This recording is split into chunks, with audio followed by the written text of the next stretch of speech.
We would also like to acknowledge that this event is supported by the Centers for Disease Control and Prevention of the U.S. Department of Health and Human Services. The contents are those of the authors and do not necessarily represent the official views of or endorsement by CDC or HHS or the U.S. government.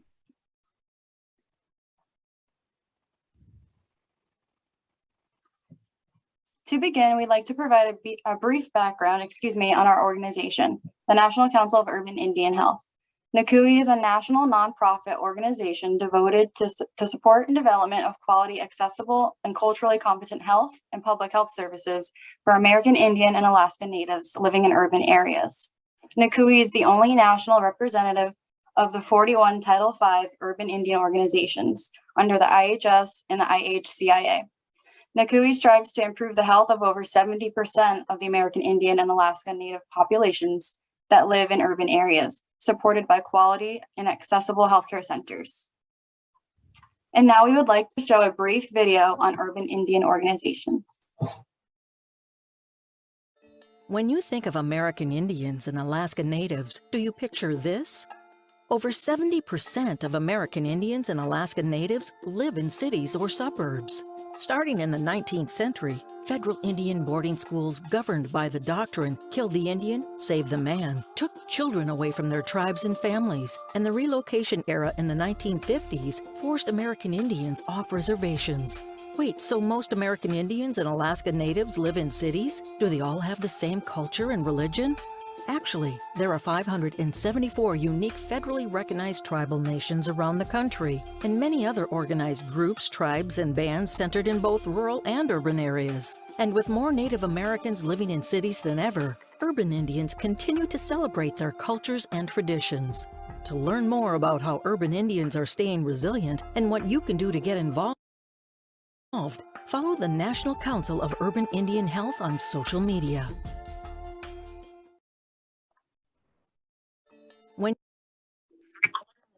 During this session, we'll introduce to you our project team, today's objectives, a brief lecture by Layla and Linda, commonly asked questions with Layla and Linda, and then also an open discussion.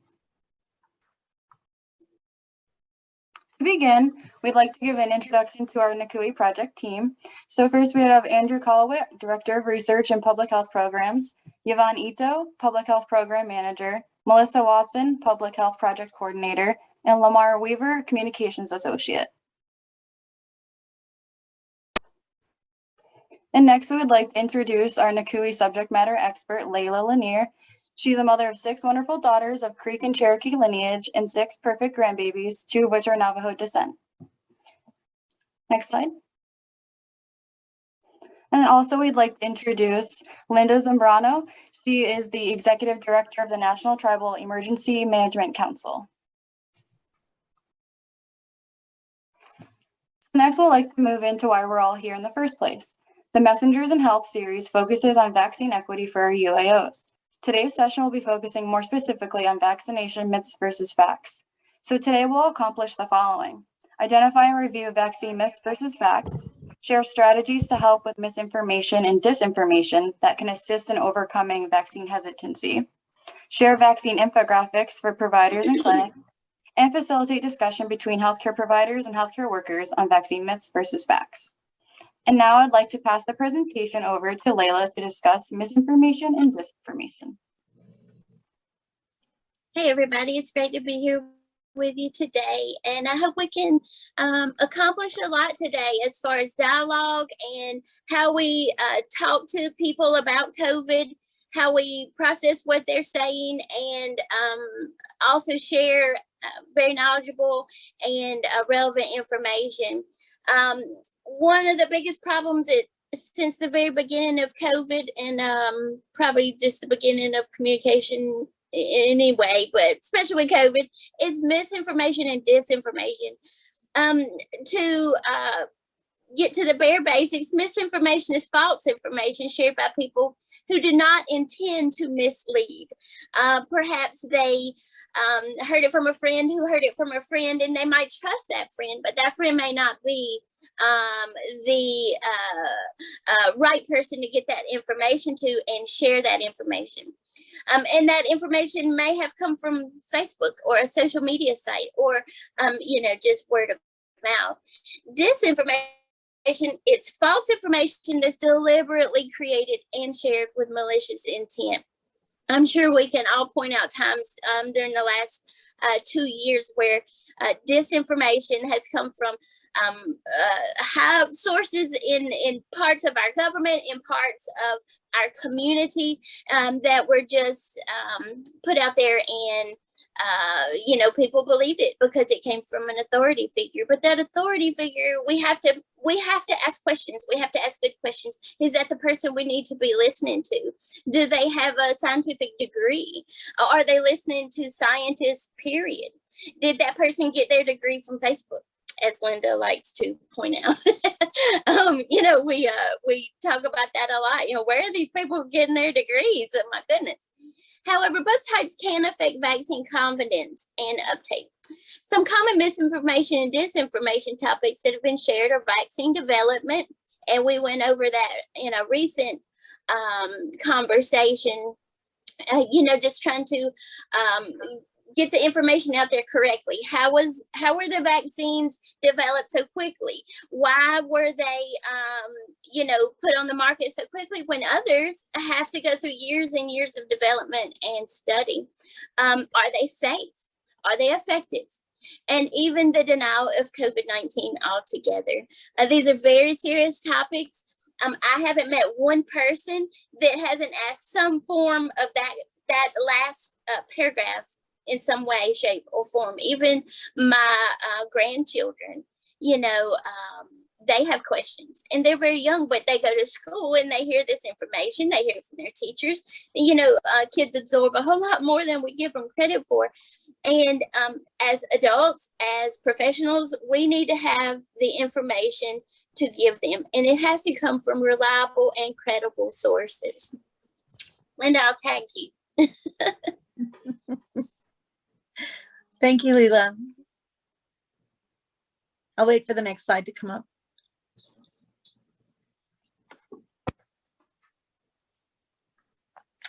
Great. And so what we're going to be talking about today is addressing misinformation and how we will be going about doing that. My name is Linda, and I want to thank everyone for joining us this afternoon. Leila and I have been working very closely together on gathering a lot of the myths and misinformation, talking directly with our tribes and tribal organizations and our urban Indian health organizations to really glean what kind of stories that they're hearing out there, what kind of misinformation that they are receiving. And we've been really surprised at some of the stories that we've heard. And so we felt that it's very important that we really take a close look at this and we start addressing it as quickly and sooner than later, and especially with some of the new variants that are coming out. And so we want to make sure that when we're addressing misinformation that we're finding the actual facts. We need to lead all of our conversations with factual information that's based in science. And like Leila said, not maybe perhaps things that we see on Facebook or even just doing a Google search these days. I can tell you from personal experience, I can pull up one story and then the next story that I'll pull up will have the exact opposite information in it. And so really taking a look at where the information is coming from and verifying that it's credible information.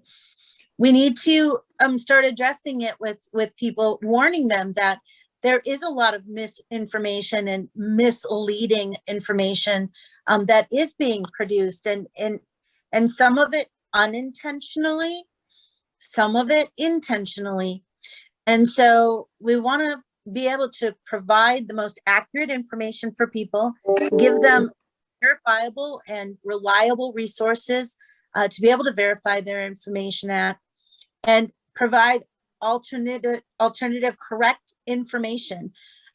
When someone has misinformation, we have to be able to replace it with correct information, or else people are going to continue to believe the misinformation that they have.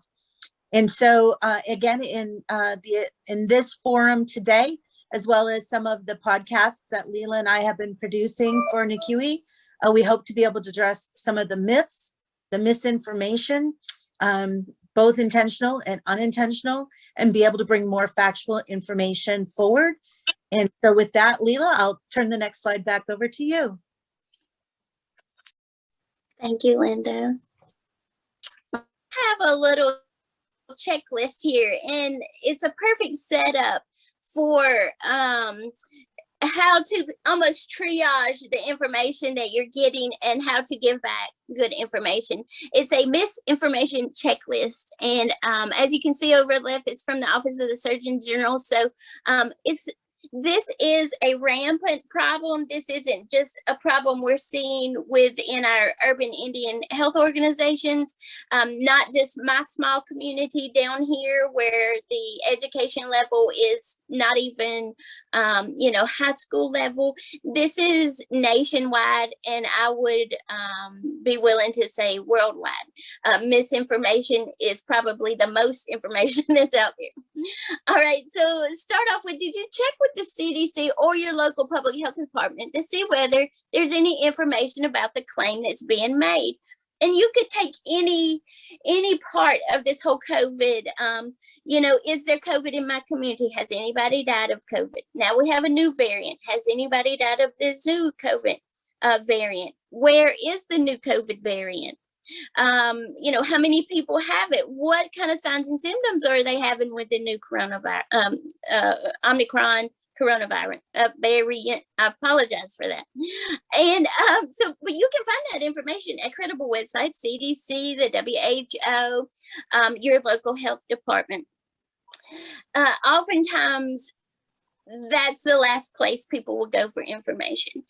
Sometimes it's just easier to believe the course of least resistance. And then there are some people who would just rather not believe it at all. It's just, it's gone. It's not an issue. I don't have to deal with that. But honestly, we do. And it's our responsibility as an individual to protect not only ourselves and our loved ones, but our community. Did you ask a credible healthcare professional, such as your doctor or nurse, if they have any other additional information? Our hospitals are overrun with COVID, with sick people, with car accidents, MIs, you name it. But there's not one health professional that wouldn't take a minute to talk with you and discuss this. They would, because good information, knowledge is something that healthcare workers, we take an oath to not only do no harm, but to teach and educate, to give our patients, to give our community the knowledge and information to stay well and healthy, because we're not the first line of defense. We're like, the second or third. You shouldn't have to wind up in the ER to get basic health care. That starts, before you get to us. And so does information. So did you seek that wisdom from a credible source? Your local health department, your personal doctor, even as we've discussed in one of our previous calls, go to your pharmacist. They are a credible professional, and they are more than happy to talk to you about this, about the yearly flu. You can get your shots right there at the pharmacy in many cases. And they are a wonderful, incredible, and accessible point of information. Did you look at the About Us page on the website to see if you can trust the source? Many of us nowadays have access to social media or, Google, WebMD, and all these resources, but we really have to weed through that a little bit. It might not be a credible source. So do a little bit of homework. It's worth it. It's necessary, and it's a responsibility. When we're looking for information, it's your responsibility to go and look and see if that is a credible, reliable source. And if you're not sure, please don't share that information. It's too easy to get credible, relevant information, and you don't have to share something that may or not be a fact. And to be completely transparent, with COVID, the facts change daily. We can always expect science to change. If it didn't, we'd still be, in the Middle Ages. Science is always going to change because it's always evolving. new medicines come out, we can eradicate practically polio, but we can't really get rid of the measles. But with vaccines, we can keep measles down to a minimum. Well, COVID may be doing that very thing with its variant, but we don't know yet because it's very early on. And we've only been in this pandemic 2 very long years, and hopefully we'll see the end soon. But it's ever changing. That's the one thing you can count on, is that is ever changing. So the information is going to change as well. Find relevant places to get this information. Don't share it until you absolutely know it's good information. And my best advice is just to listen. Listen to the people who have questions, and listen to the people who are giving the right answers, and go back to that resource. Go back again and again, and follow up. And I think that's a good place for us to start. Linda? Yes, Leila. We'll move on to the next slide, but I also wanted to make mention too, we might even want to add one more check mark to that list, and that might be timely information. As you and I have been talking about, the information has been changing so rapidly from day to day that people are even getting information from the first COVID to the Delta COVID to the newest variant. They're getting all of that information confused. And so keeping the different variants separated, making sure the information is timely. I share a story with everyone, not to embarrass anyone, but I recently was visiting a very prominent health center in the Seattle area.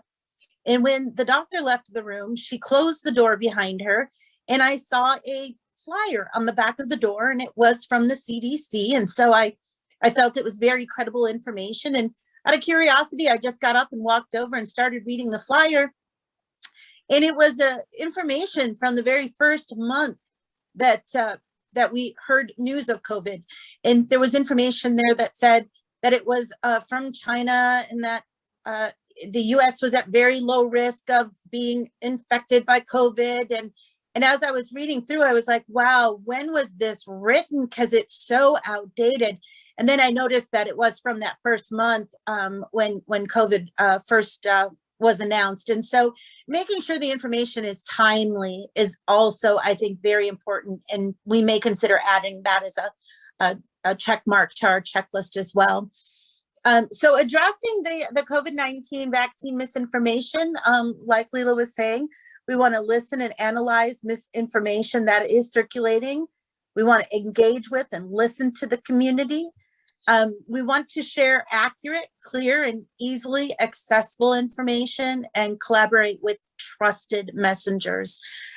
Ironically, again, I just met with a group of tribal police officers, and as we were discussing vaccinations in Indian country, they shared with me that only 50% of their group was vaccinated. And as we started talking about reasons why, that old myth of it being a government conspiracy actually was raised again. And we talked through that, and we talked about the number of people that we knew that had been infected by COVID, and talked of the numbers of people that we knew had been exposed to COVID, but perhaps were vaccinated and did not get as sick as they may have been if they were not vaccinated. And so again, listening to the community, listening to the stories, trying to weed through the misinformation, and finding resources where we can provide accurate information is one of the most important things that I think that we can do at this point in time.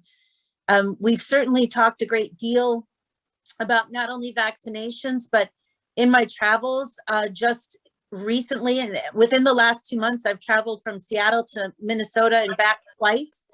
And there have been points in time when I've been through some of Montana and North and South Dakota and Minnesota where I haven't found anybody wearing face masks anymore. And so I consistently ask all of my healthcare friends and family, is COVID gone? Have we forgotten the importance of wearing a mask? Or are we just suffering from COVID fatigue?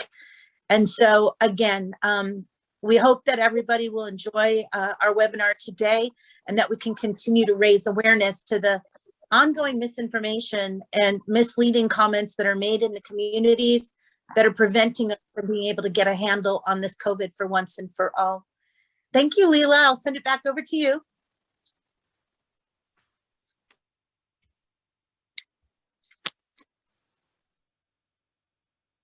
You're on mute, Leila.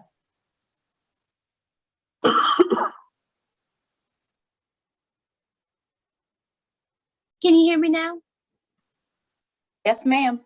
All right, sorry about that. I was carrying on anyway. The most important thing we can do is talk with our community.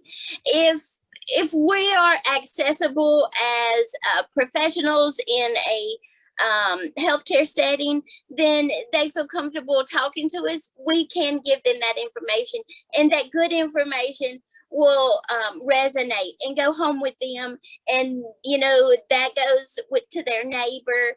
And when they have dinner with their loved ones, they'll share that good, important information. It is what is health misinformation? We did go over that. That is false, inaccurate, or misleading according to the available evidence at the time. And as we stated before, information changes. One thing is for sure, the misinformation seems to stay a little bit the same. You know, that news travels on the same path. The correct information will change, and it is necessary that we keep an open line of communication, not only with our urban Indian health organizations, but with our local schools, with our local senior centers, places where people would normally gather, making sure that, like that poster should have come down that Linda was talking about, but they just overlooked it. They just left it up there. Well, how many people saw it? How many people read it? And we're like, well, it's here in this medical facility. It must be true. It must be relevant because it's still hanging up there. Well, I'm sure they were absolutely slammed, and as most healthcare facilities have been the last 2 years. But stuff like that is too easy to mislead. Now, that wasn't intentional, I hope. I wouldn't think it was, but it was still misleading, and it was still inaccurate. So we need to make sure that we're listening to our community. We're leaving open that dialogue so that we can give good and relevant information. I can't tell you how many times I've been in community like Linda was talking about, and I live in the southernmost part of Alabama, and COVID isn't a thing here anymore. I had to visit my mom just last night, and I told her, I said, she said she had the crud recently. I said, Mom, I talk to you every day. When were you sick? Oh, it was last week, baby. Don't worry about it. And I said, Mom, I have to worry about you. We're in a pandemic. And I love you. You're my mother. And she said, I don't tell you things because you worry too much. Well, maybe if you told me, I wouldn't worry. But we have to keep talking. We have to keep listening. And we have to stay on top of the most accurate and informative dialogue out there. Listening to our CDC, our World Health Organizations. I watched the White House press briefing COVID team this morning, and they had good information, but they left a few potholes in there. People in the press ask questions, and they ask very poignant questions, but they ask a question that needs a specific answer. And government officials often don't like to give a specific answer because then they're, pigeonholed into that. So that led me to go and do a little more research. And that's sometimes just what we have to do. We have to do a little digging and get a little more information. And it's worth it every time to give that one person who asks you, is COVID still a thing? And you give them the right answer, and you give them, the direction. Continue your PPE, continue your social distancing, take your vitamins, stay outside as much as possible, get plenty of sunshine if you can, and just avoid people you don't know where they've been or who they've been exposed to. That's the best we can do right this minute for those who are willing to listen. So.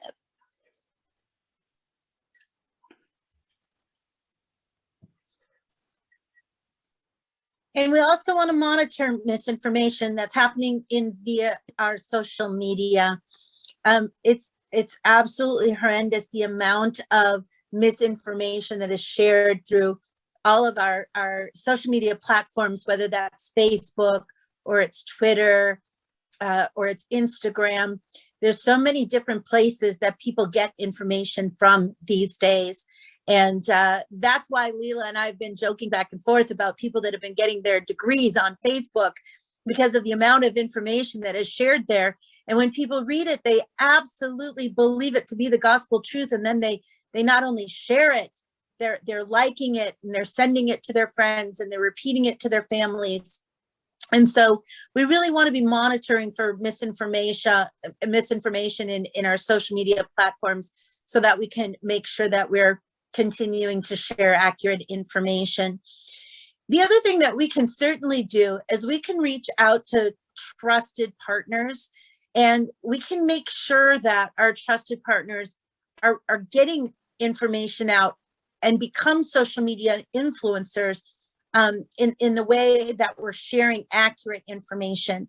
You know, one of the things that we can also do is reach out to tribal leadership and to and trusted tribal elders to make sure that we're sharing accurate information with them as well, that they're able to share that in the communities, and they're able to combat some of the misinformation that is being shared within communities at the community level. We can maintain a rumor log. It's one of the things that we've done in this forum here, and we're going to share with you in a few moments a list of myths and rumors that we've collected, that we've heard in our travels and in our work with our health centers, our health clinics, and with our patients. We can set up a social and traditional media monitoring system amongst our partners, and analyze and develop insights into why some of these things happen, and how it is that we can best combat false and misleading information to make sure that we are sharing the best, most timely and accurate information with people. Because ultimately, in the end, it's the accurate and most scientific information that is going to help us to save people's lives. And after all, that is our ultimate goal, is to try to save as many people's lives as we can. And so with that, I'll turn it over to the last slide.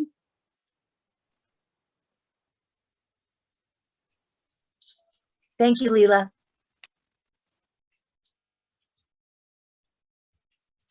Great, thank you, Layla and Linda. So now we want to open the floor up in the chat box to any questions that the audience may have based on what we have discussed so far. And once all questions have been answered, then we'll move into the main focus, the vaccination myths versus facts.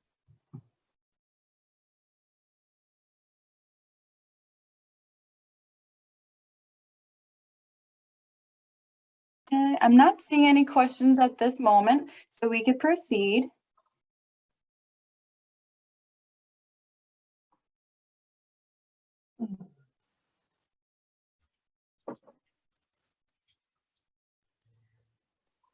I am unmuted.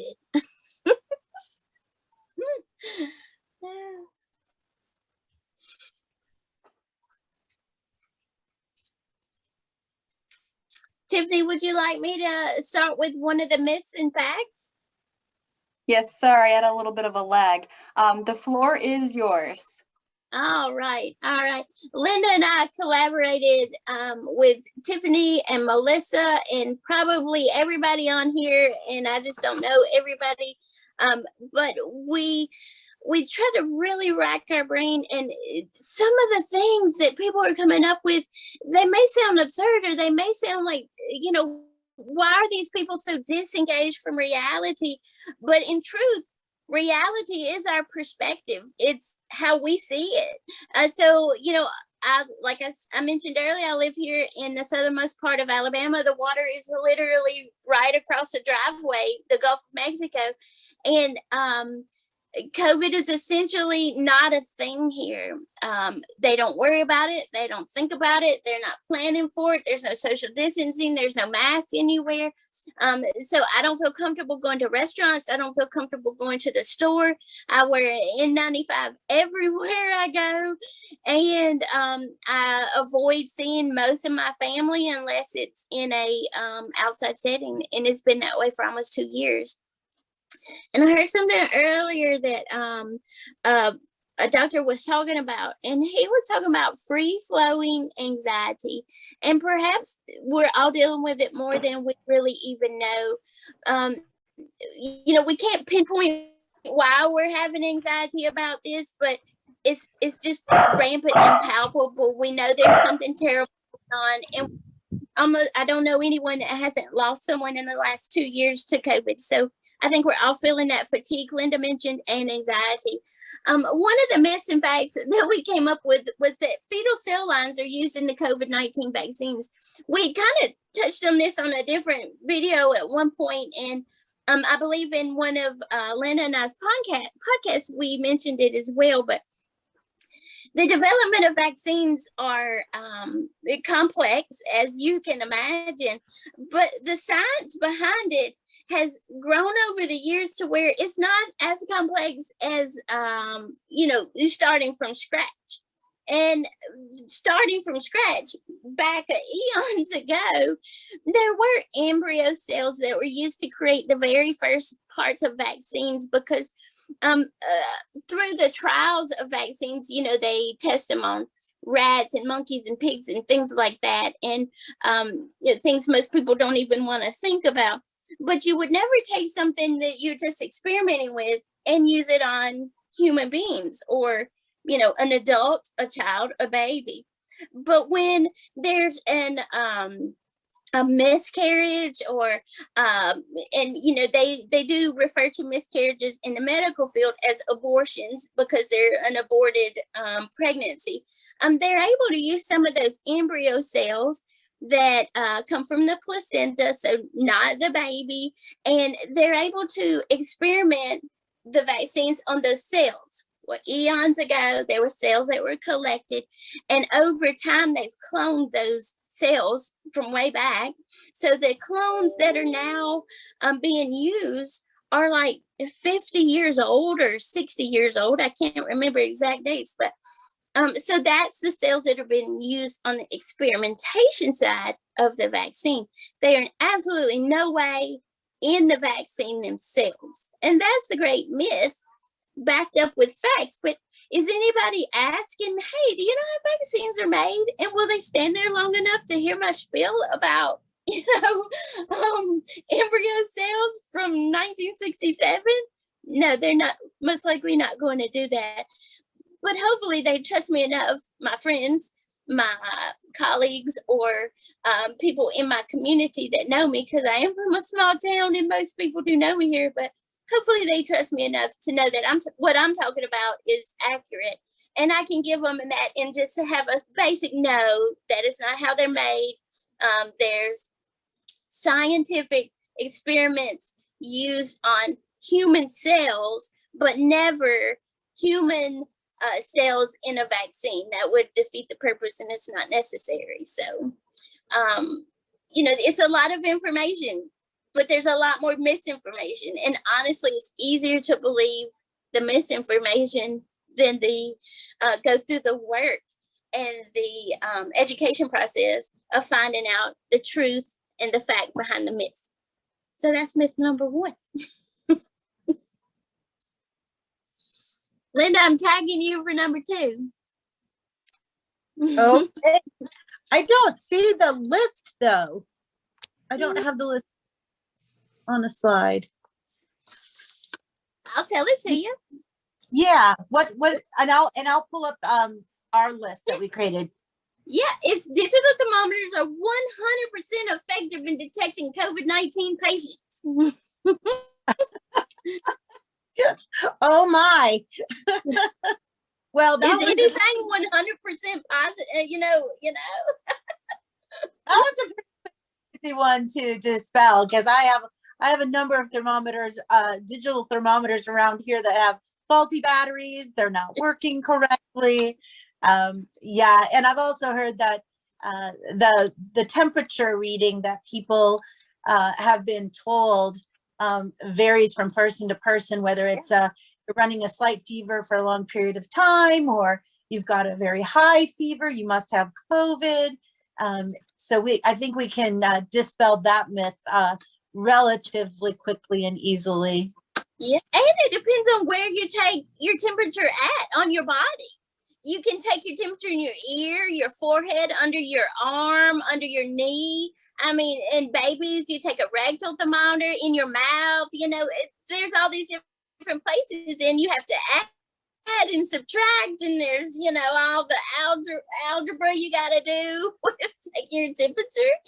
You know, most people do know when they're running a fever. It comes with chills. It comes with, you know, sometimes a headache, sweating.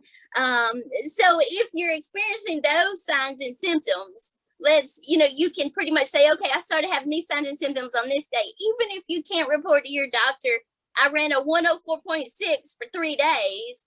You know, I started having a fever on this day.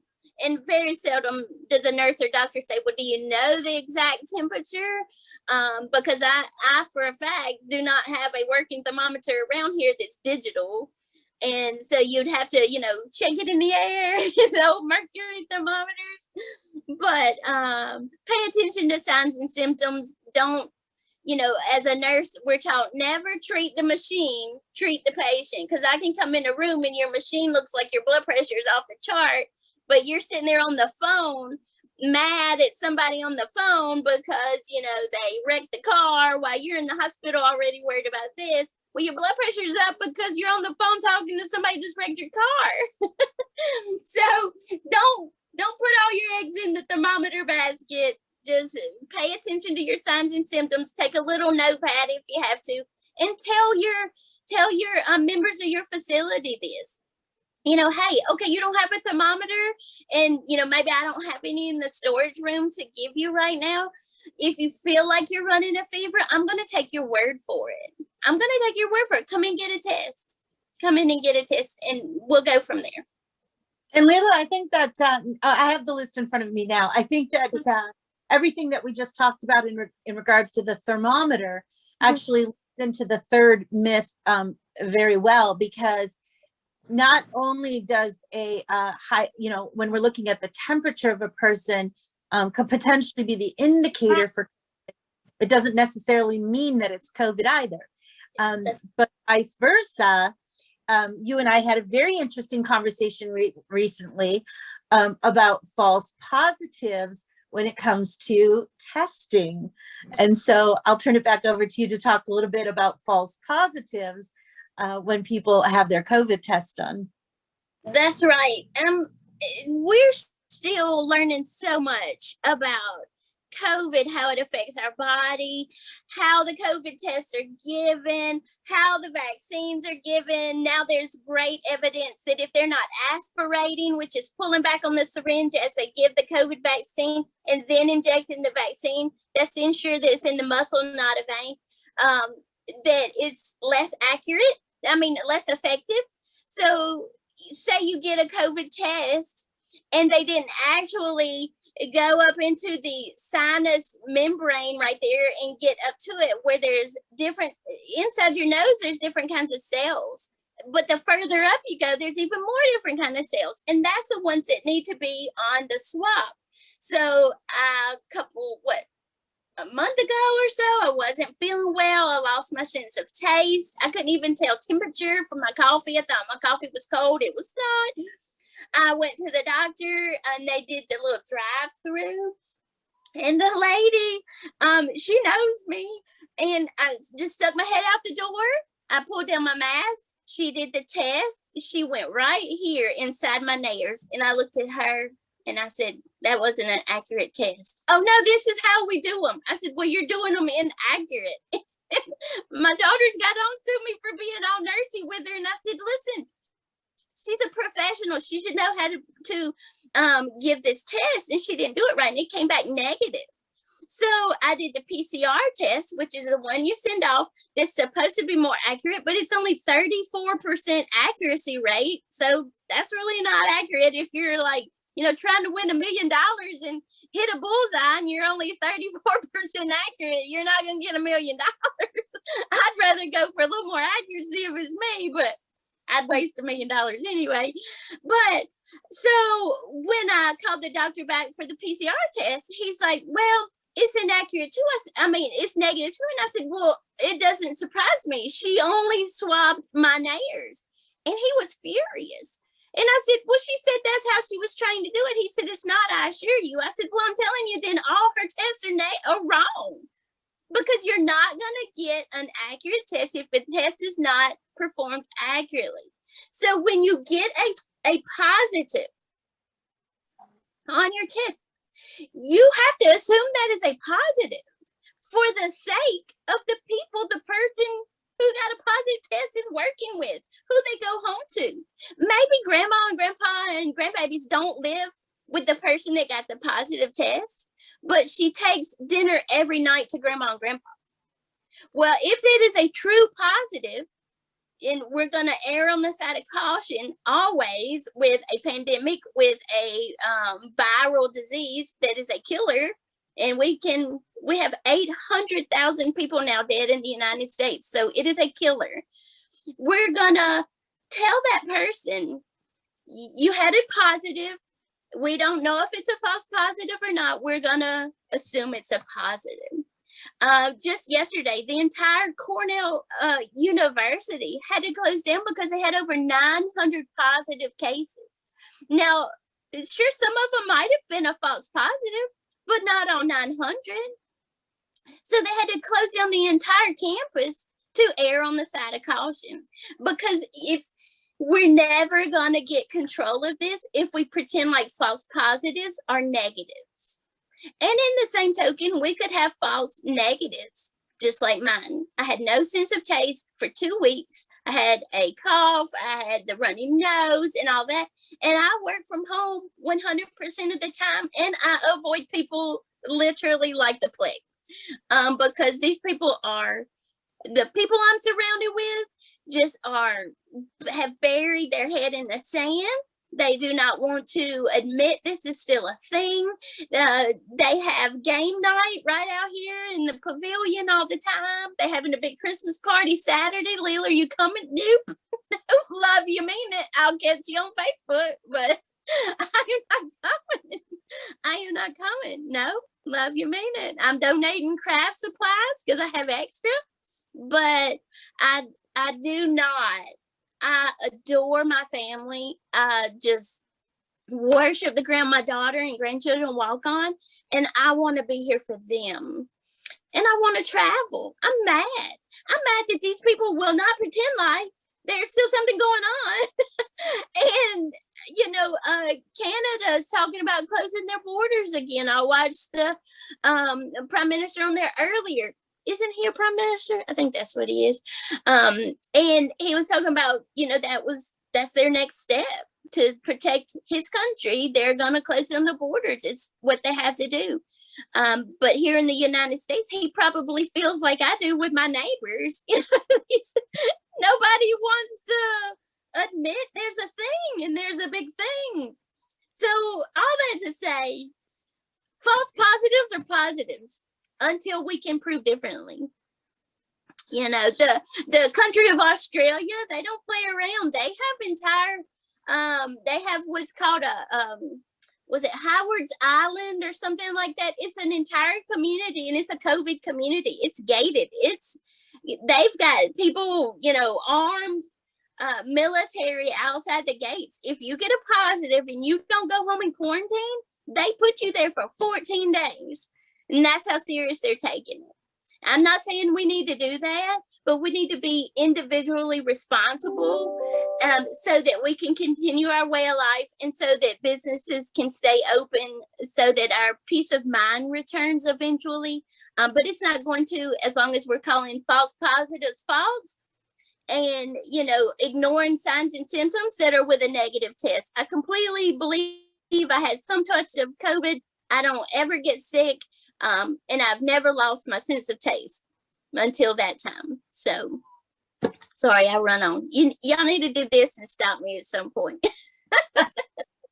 Well, we'll move into the next myth, Leela, which is a negative COVID test means you're safe. And the fact is that if you get a COVID test and the result is negative, that means you probably were not affected at the time that the test was taken. But that doesn't necessarily mean that you don't have COVID. I know that recently, just before the Thanksgiving break, it was really sad and unfortunate, but my husband and I received a phone call from our daughter, and she was in Chicago visiting with some friends. And the day before she left Chicago, the entire family tested positive for COVID. And so she said, "It's okay, I'm going to get a test on my way to the airport, and I'll be there for Thanksgiving tomorrow." And we thought, you may not have been exposed long enough to test positive, and you could potentially have COVID. You could potentially be bringing that for the Thanksgiving gathering. And so, so people need to be very cautious and know that perhaps they were tested too soon after exposure to coronavirus, and that it could be too early for signs of infection to show up on a test. Also, testing negative for the coronavirus does not mean that you cannot become infected in the future. And it certainly does not mean that you're immune from getting COVID. And so we definitely want to make sure we keep getting accurate information out there regarding a negative COVID test means you're safe. That's right. Ladies, we do have a myth that someone from our audience has heard. So they're saying that the community members are assuming that COVID-19 is like the flu and that it will just pass. Well, the flu doesn't just pass. Simple as that. Every year we're inoculated for flu A and flu B, and the flu A and flu B is continuing to alter and change variants like COVID has, but at a slower pace. And every year they have to, alter the dose, alter the chemical of the vaccine itself to combat the flu that is being presented that year. That's so, but people see when they're given the flu vaccine at their clinic, it's like, "Hey, do you want the flu vaccine? Yes or no?" And it's like, "Yeah, because I had it and it was really bad." Well, what the doctor or the nurse isn't doing is educating you. You need to be educated about, okay, well, the flu changes. There's two kinds of flus, but really there's a whole bunch of kind of flus where we're giving you one vaccine with two types of flu that covers a whole span of different variants that we know of already. But our body has been able to fight off these flus for the most part. But we know people that die of the flu every year. They get pneumonia after getting the flu, they go in the hospital and they don't come home. So, that has changed. The flu hasn't gone anywhere. It's rising back up this year. There's been more cases this year than last year. And the reason last year that we didn't have that many flu vaccines is because COVID was wiping people out before they could get the flu even. So we have to be careful. We have to give good information.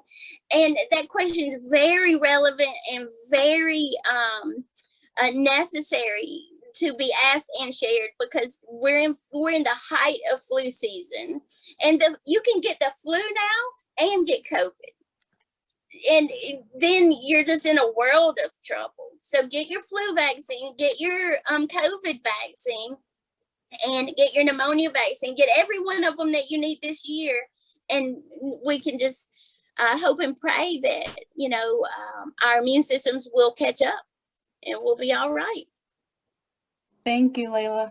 There's also another one, and I'll put it in the chat as well, but the use of only American Indian, Alaska Native traditional remedies will protect one from COVID-19. Linda, I remember a story you were talking about when you were in Minnesota, I believe, about talking to them about, just not getting the vaccines, or getting the vaccines and still not really sure that was everything they could do. Of course, we know that traditional medicine is important, it's important to our mental health as well as our spiritual health, because all of it is hand in hand.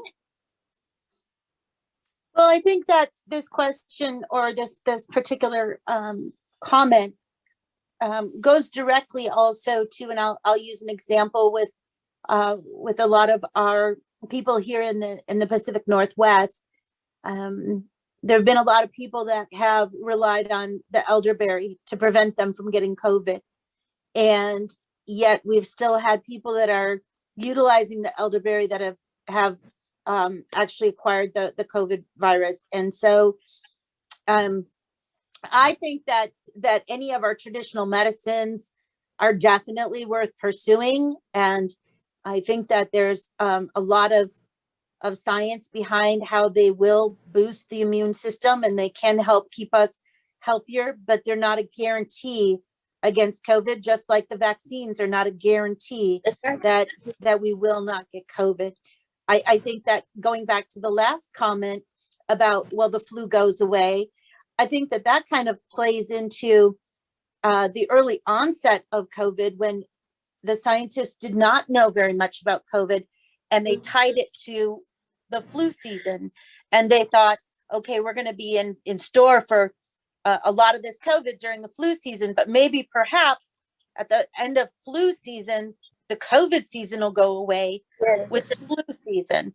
And I think that that's where some of that came from. And what we've learned since then is that COVID is so viral and so contagious that at this point, it doesn't really appear that COVID has a season. It seems to be impacting us 24 hours a day, 7 days a week for the past 20 some odd months that we've been dealing with COVID. And so with the changing of the virus and the new variants that are coming about, this season may last a whole lot longer than people were initially prepared for. Completely agree, Linda. Completely.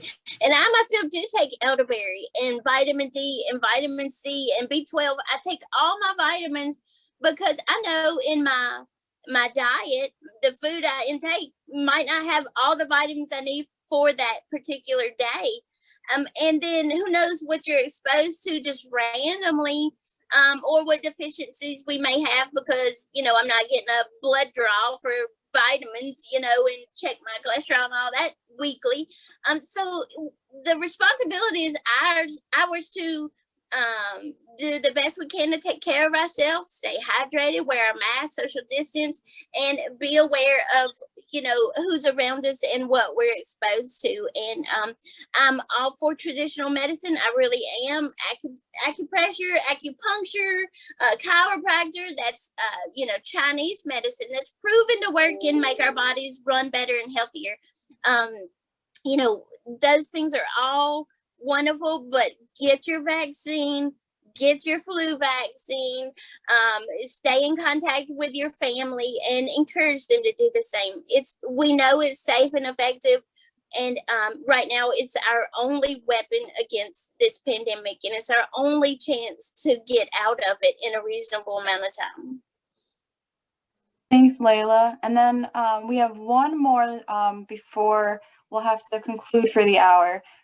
So it is, the COVID-19 vaccine causes infertility in women. There's absolutely no evidence of that whatsoever.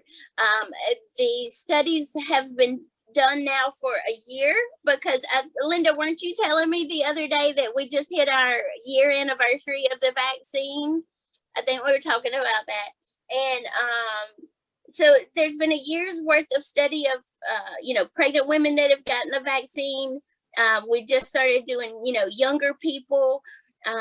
There's been record number of people with little to no adverse side effects, such as, like anaphylactic or anything like that, blood clots, nothing like that. Some people just have a natural, well, maybe not a natural, but there's side effects that'll happen. Your sore arm. I mean, everybody can relate to that with the vaccine, but there's absolutely no evidence that it causes infertility, miscarriage, anything like that. There's no evidence. And I promise you, I've looked. I have young daughters. young daughters who haven't become moms yet, young daughters who want more children, and they're scared. And they ask me point blank, Mom, I'm scared to take that. Can you please prove to me that it's safe? And I've done my level best to give them right and correct information, and accurate to this point, this day when they ask me, and I keep up with it for that reason. And I wouldn't say it here unless I truly believe that. And Great. Leela, I guess if I have just a moment for some parting comments as well, since we didn't get to some of the other myths, I would leave it as a homework assignment for everyone to maybe look into some of these, in which we talk about vaccines can cause variants, that vaccines contain microchips, that vaccines can cause you to be magnetic, that vaccines alter your DNA, that the vaccines make you sick with COVID-19. I think that it's really important that with all these myths that we've collected and we've heard in our communities, that we start researching these, find the accurate information, share the accurate information with our communities, and continue to really encourage people to vaccinate and keep masking up. That's right. It's the best we can do. That's our best defense at this point. Yes, thank you so much, ladies. And so now we want to thank everyone for joining us today, and also to remind everyone to please follow the link provided in the chat now to our survey for an evaluation. We do appreciate your time and comments and suggestions on how we could better serve you, as well as ask any additional questions you may like. And here are the sources that were used for this presentation, along with the next slide. And then we also have some additional resources that can be beneficial in helping with the misinformation and disinformation, as well as answer questions around the myths and facts. And again, we thank you, and we hope you have a wonderful afternoon and have a great holiday season. Thanks again, everyone.